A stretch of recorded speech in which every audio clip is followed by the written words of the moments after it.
예, 여러분 안녕하십니까. 올해 경제, 국내 경제 그렇게 썩 좋지 않았는데요. 내년에도 이렇게 상황이, 성장률이 약간 글로벌 경제 성장률이 높아지는 것으로 나오지만, 내년 상황도 그렇게 만만치는 않을 것 같습니다. 제가 좀, 정리한 것들을 보면서, 내년 세계 경제, 금융시장 이렇게 좀 한번 짚어보겠는데요. 최근에 국제통화기금 IMF가 이제 성장 전망치를 조정했죠. 하향 조정했죠. 올해는 이제 당초에는 3.3%로 봤는데 3.0%로 내렸습니다. 이 3.0%는 2009년 이후 10년 만에 최저치입니다. 그만큼 올해 세계 경제가 좋지 않다는 얘기죠. 내년 전망치도 IMF는 3.6%에서 3.4%로 0.2%포인트 낮췄습니다. 하향 조정한 거죠. 그러니까 올해 3%, 내년에 3.4로 보니까 좀 좋아지는 거로 보긴 보지만 전체적으로 절대치를 낮췄기 때문에 경제 여건이 그만큼 좋지 않다. 이렇게 보는 걸로 볼 수 있을 것 같습니다. 그런데 내년 글로벌 경제 또 금융시장의 가장 큰 리스크들, 위험한 리스크들은 어떤 것들이 있을까요? 최근 도이치뱅크 글로벌 경제 금융시장에서 상당히 큰 플레이어도 도이치뱅크의 수석 이코노미스트인 토슨 슬록이 내년 금융시장에 이제 이 직면할 수 있는 이 20개 리스크를 이렇게 열거했는데 이 내용을 중심으로 한번 여러분과 얘기를 나눠보겠습니다. 이 20개 리스크 중에서 지금 가장 넘버원, 가장 위로 올라와 있는 리스크가 무엇일까요? 미중 무역 마찰일까요? 아니면 트럼프 탄핵? 저도 이 리스트를 보고 좀 의외였는데요. 도이치뱅크가 가장 위에 올린 거는 전 세계적인 소득, 그리고 헬스케어, 건강관리의 양극화 심화입니다. 그만큼 지금 부와 소득의 편중이 심각해지고 있고, 또 이로 인해서 부자는 더 건강해지고 가난한 사람은 건강이 더 안 좋은 그런 환경에 노출되는 이 건강관리, 헬스케어에 있어서도 양극화가 심화되고 있다는 그런 거거든요. 왜 양극화를 리스크로 봤을까요? 사실 양극화가 리스크다 이렇게 얘기하는 건 좀 어폐는 있어요. 양극화는 자본주의의 건강한 발전을 위해서 반드시 완화되고 해소되어야 되는 과제인 거죠, 사실은. 왜 리스크로 봤느냐? 양극화가 심화될수록 정치적 불안이 심화될 수 있기 때문에 그렇습니다. 포퓰리즘이 득세하고 사회 불안이 또 생길 수 있거든요. 그래서 리스크로 봤는데, 앞에서 방금 말씀드린 대로 리스크도 리스크지만 자본주의 경제의 건강한 발전을 위해서 성장의 과실을 골고루 나누는 그런 양극화 해소 노력은 반드시 이루어져야 할 것으로 생각이 듭니다. 다음 두 번째 리스크로 이제 지적된 것이 미중 무역 마찰입니다. 올해 이어 내년에도 부담이 될 것으로 보이는데요. 물론 이제 미국 대선을 앞두고 미 중 간에 이제 작은 합의가 이루어질 수 있습니다. 하지만 지금 미국과 중국의 무역 마찰은 무역 자체의 마찰이기도 하지만 세계 경제 패권을 놓고 있는 패권 경쟁이잖아요. 기술 패권 경쟁이고. 그래서 이 경쟁과 이 패권 다툼은 앞으로도 지속될 수밖에 없다. 이렇게 보는 것이죠.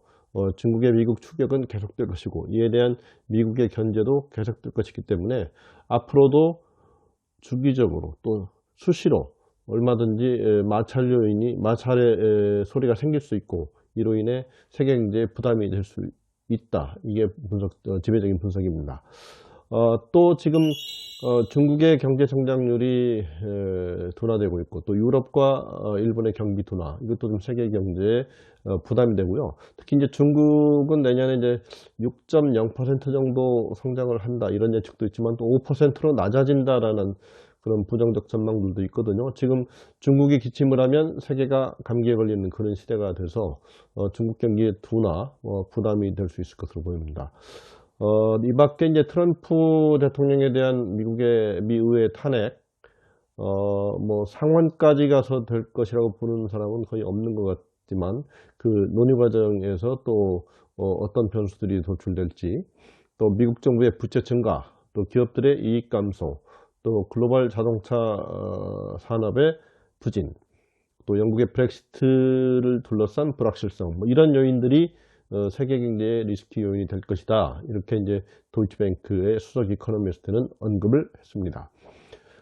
제가 여기 한 가지 추가를 하자면 지금 11년째로 접어든 미국 경기의 호황, 지금 조금 안 좋은 조짐이 보이면 미국 FRB가 선제적으로 이제 금리를 내리는 등 미국 정부가 지금 선제적 조치를 하고 있어서 이 경기 호황이 당분간은 계속될 것 같기는 합니다.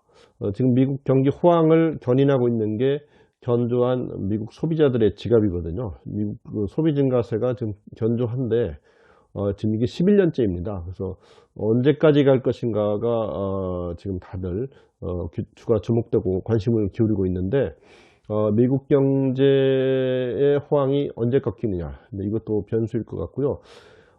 미국 경제가 만약에 이제 불황으로 접어들고 또 여기에 영향을 받아서 세계 경제가 다시 또 부진해지면 한 가지 이제 딜레마는 그거예요. 지금 통화정책과 재정정책을 쓸 수 있는 그런 여지가 크지 않다는 것입니다. 금리는 이미 굉장히 많이 낮아져 있고, 또 재정 부분은 이제 적자가 부담이 돼서 재정 지출도 과거보다 많이 할 수 없는 그런 상황입니다. 이제 이런 부분들이 경기가 나빠졌을 때 처방이 이렇게 충분치 않다는 점들이 부담이 될 수 있는 거죠.